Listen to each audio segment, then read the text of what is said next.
తుక్కుతుక్కైన సైకిల్ను పానలు పటుగార్లు తీసుకొని సెట్ చేస్తుండ్రు. ఈ 3 నెలల షోరూమ్ సైకిల్ లెక్క తయారు చేయాలని పెద్ద స్కెచ్ చేసిండు చంద్రబాబు సారు. లొకేషన్ సార్ను కాంచి మీద కూర్చుండబెట్టుకుండు. షాయి గ్లాస్ తోటి శవరస్తాల నిలబడ్డ పవన్ కళ్యాణ్ సార్ను వెనకాల క్యారెల్ మీద ఎక్కించుకుండు.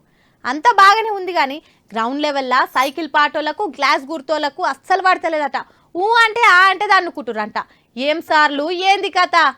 ఇగో ఓసారి ఇటు చూడు రాయా, ఏం నడుస్తుందో సమాజైందా? ఒకరి మీద ఒకరు తన్నుకునుడు గుద్దుకునుడు చూస్తేనేమో టీడీపీ మీటింగ్ లెక్కున్నది. టీడీపీ మీటింగ్ అంటే అందరు ఆ పార్టీలే ఉంటారు. మరి వాళ్ళ దాంట్లో వాళ్ళకు కలిపి ఎందుకు పుట్టిందో ఏమో. తెనాలి ఎమ్మెల్యే సీటు గురించట ఈ కొట్లాట. మాజీ మంత్రి ఆలపాటి రాజేంద్ర ప్రసాద్ సారు తెనాలి టికెట్ మీద షాన్ సందే గురి పెట్టుకుని ఉన్నాడు. అయితే నడిమిట్ల టీడీపీ జనసేన పొత్తు ఓకే అవుడుతోని పవన్ కళ్యాణ్ సార్ తెనాలి టికెట్ను ఆయన రైట్ హ్యాండ్ నాదెండ్ల మనోహర్కి ఇస్తున్నట్టు అనౌన్స్మెంట్ చేసిండు. అయితే దీని మీద ఆలపాటి సార్ అలిగి ఇంట్లో కూర్చున్నాడట. పబ్లిక్లో తిరిగేటోడు ఇట్లా ఇంట్లో కూర్చుంటే పార్టీకి నష్టమని తెలుసుకున్న చంద్రబాబు సారు మళ్ళీ ఆలపాటినే తెనాలి క్యాండిడేట్గా అనౌన్స్ చేసిందట.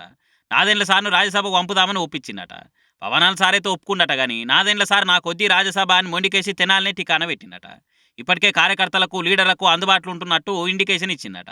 ఆయనతో నాకేందని ఒక దిక్కు ఆలపాటి రాజేంద్ర ప్రసాద్ సార్ పాదయాత్ర చేసుకుంటూ పబ్లిక్లో కనిపిస్తుందట. ఇట్లనే తెనాలి నియోజకవర్గ సర్వసభ్య మీటింగ్ పెట్టి మాట్లాడుతుంటే గాజ్ పార్టీలు వచ్చి గడబడి చేసిరట.